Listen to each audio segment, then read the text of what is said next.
Have you ever wondered what it takes to go from this to this? If you're thinking about doing a bus conversion and you don't know where to get started, this video is for you. We're going to start with how to buy the coach, to design, to build out, even things we would have done maybe a little bit differently. Let's get going. Well, I think this is the oil. Is that the radiator? Yeah, and I don't know. Have you ever bought a used car, a used vehicle, and you really didn't know what you're looking at? Well, this is the ultimate used vehicle, right?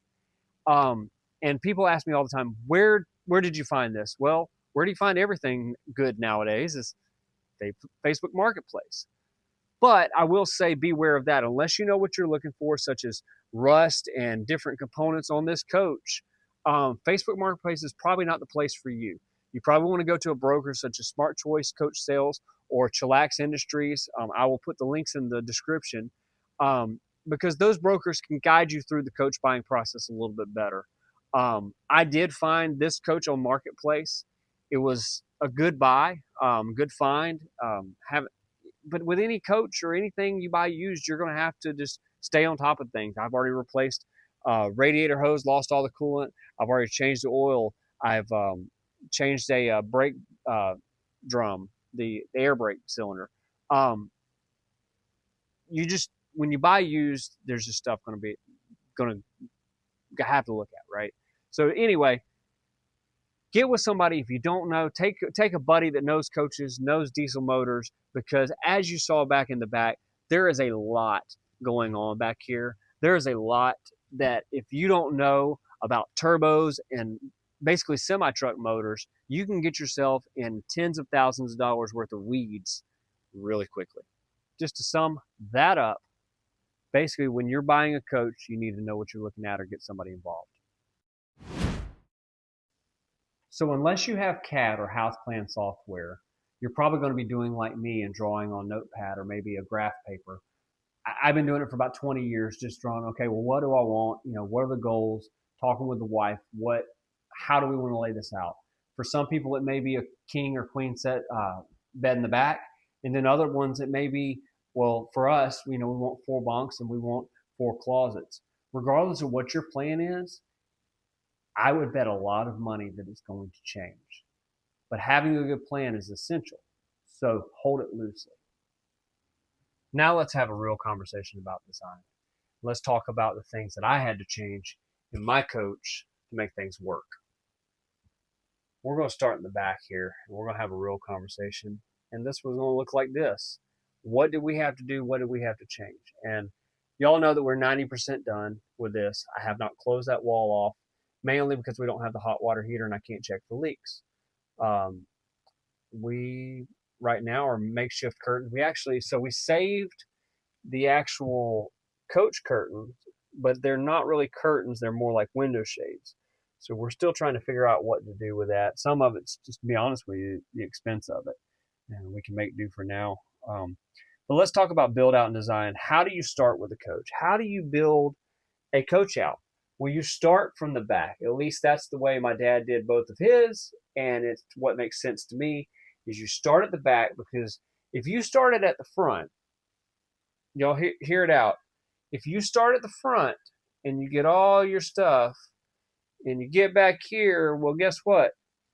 Unless you did a really good job of planning, you may not have enough room for your bed.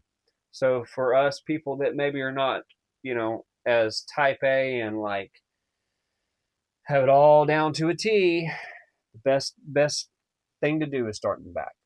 So let's talk about this wall. This wall is offset from the windows, and we did not metal the windows out. That's another conversation for another day, but it's offset about 1 foot, okay? And so when we did this, we had the option. We put blue tape down and marked off all of our areas. And just like with my house, I know it's a little different with a house, but I hit all my numbers. Well, I hit all the spots just totally accurate. You got to pick out what size bed you want, what size bunks. Our biggest thing for us was we wanted the biggest walkway we could find. So I found the most narrow beds I could find and build off of that. But then you also have, the shower pan you got to deal with. There's a lot of calculation, a lot of figuring. And then if you watch the air conditioning video, everything and all this design centered really around the air conditioning. But going back to design, we pushed this wall back about a foot roughly. And the reason why we pushed this wall back about a foot was because when we started laying things out and we got to the front of these bunks, we realized really quickly, even in a 45-foot coach, that we were about to run out of room up front for our couches. And we knew we needed as much seating as we could for people to sit and just be comfortable up front. We knew that we wanted the living space to be as big and open as we could. And so that's why we pushed everything as far back as we could to leave as much room up here. And, people have commented just how open this plan is.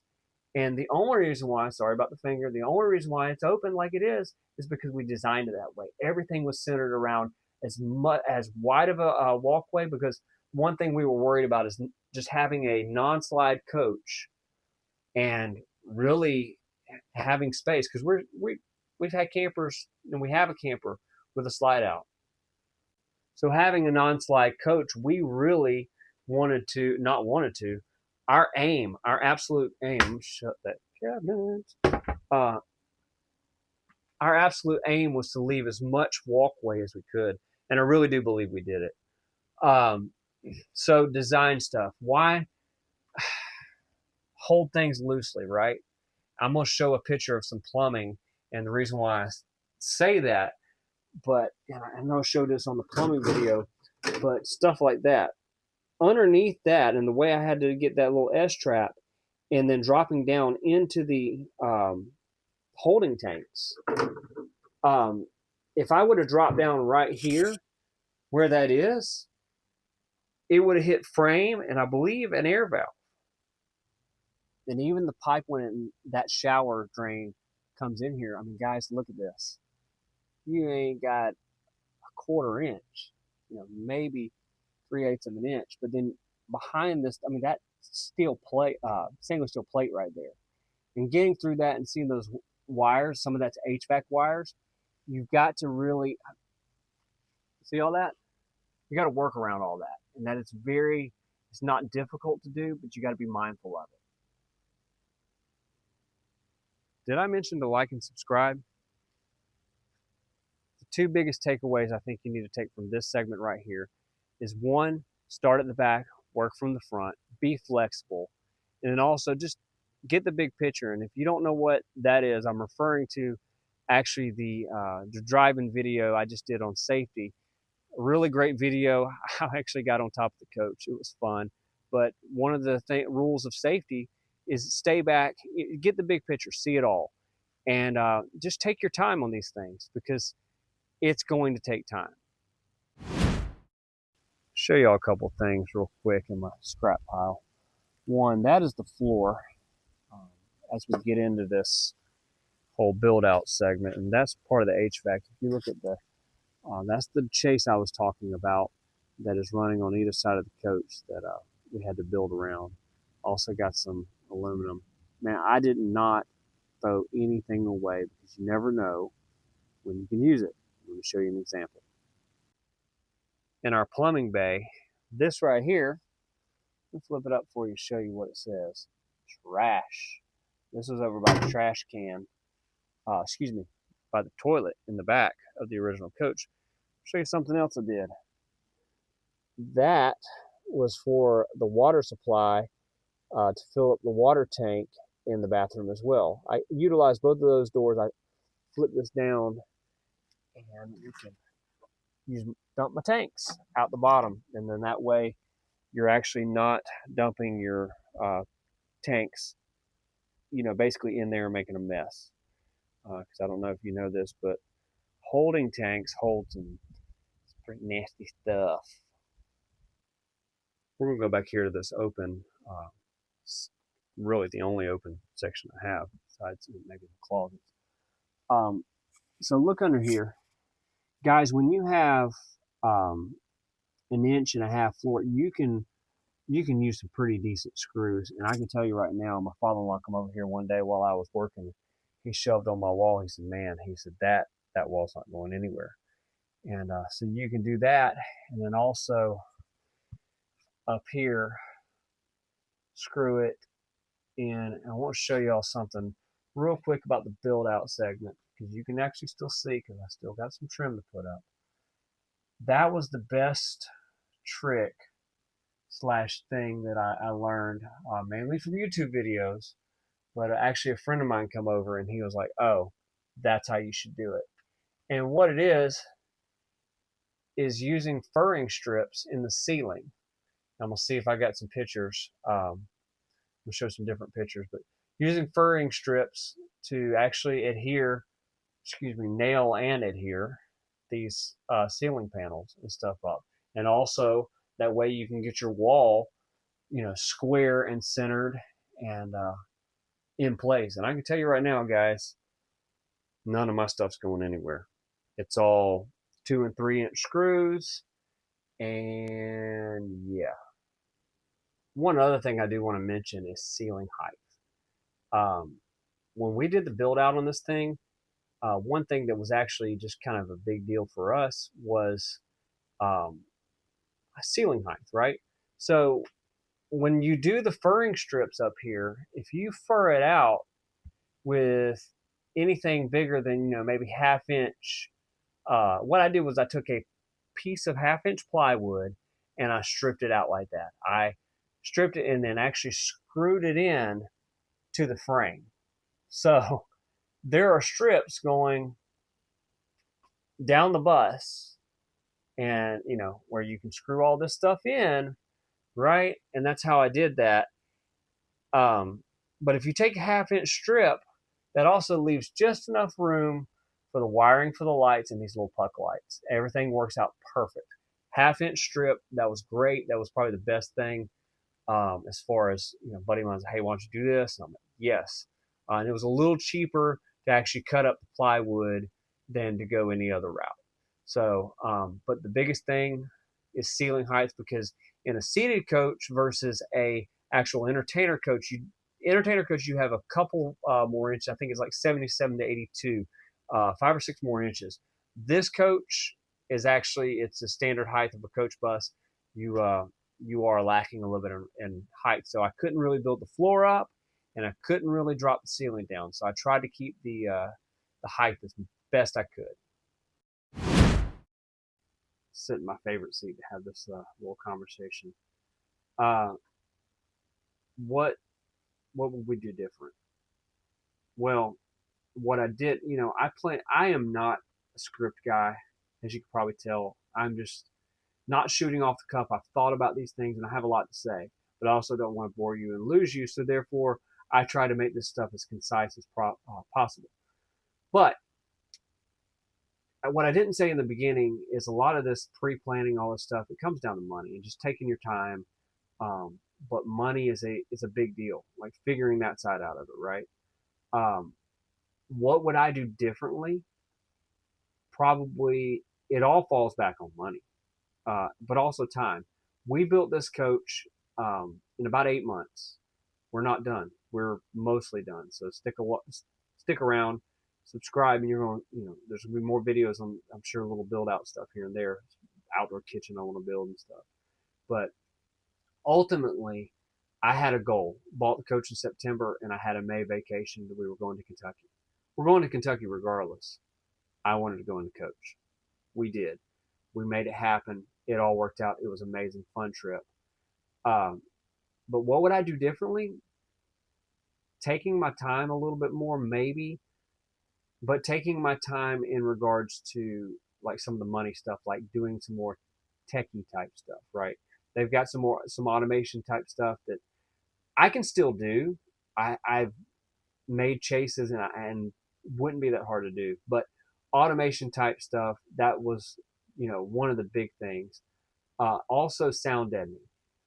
In my heart of hearts, 5 years ago when I really started kind of just really getting the itch to do this, was I wanted to do rubber mass flooring, right, underneath my flooring actually, and to just sound deaden a little bit more and get a little bit more of that road noise out. It's not bad. I've stuck every insulation piece of anything underneath that bed, trying to get the road noise down as much as possible.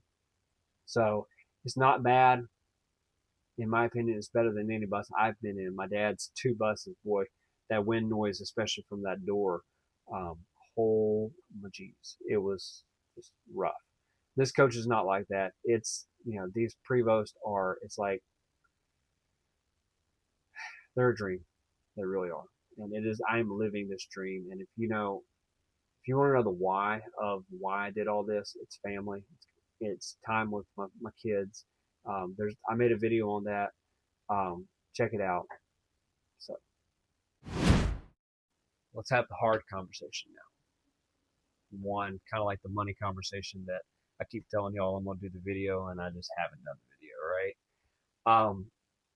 Here's the reality. It's a lot of work, guys. It's a lot of work, and a lot of people think that they're just gonna get in there and just knock it out and just be done, and it's not the case. Um, it takes a lot of time, a lot of patience, and you got to be a little bullheaded like I am. I'm a little persistent, and I'm reminded of it every day with my children. Boy, they are persistent. Oh my geez.